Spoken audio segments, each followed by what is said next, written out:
Hola. Delante de mí tengo un Peugeot 206. En este video te mostraré cómo activar las luces antiniebla delanteras y traseras.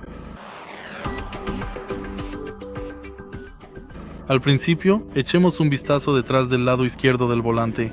Justo aquí tenemos esta palanca. Simplemente activa las luces de cruce girando esta parte de la palanca 2 veces hacia arriba y luego gira la parte central de la palanca una vez hacia arriba. Y nuevamente hacia arriba para activar las luces antiniebla delanteras y traseras. Puedes ver el icono parpadeando justo aquí. Eso significa que las luces antiniebla delanteras y traseras están activadas. Está parpadeando solo en el video, no parpadeará en tu coche. Para desactivarlas, gira esta parte de la palanca 2 veces hacia abajo. Y eso es todo. Si este video te resultó útil, por favor dale like, comenta y suscríbete.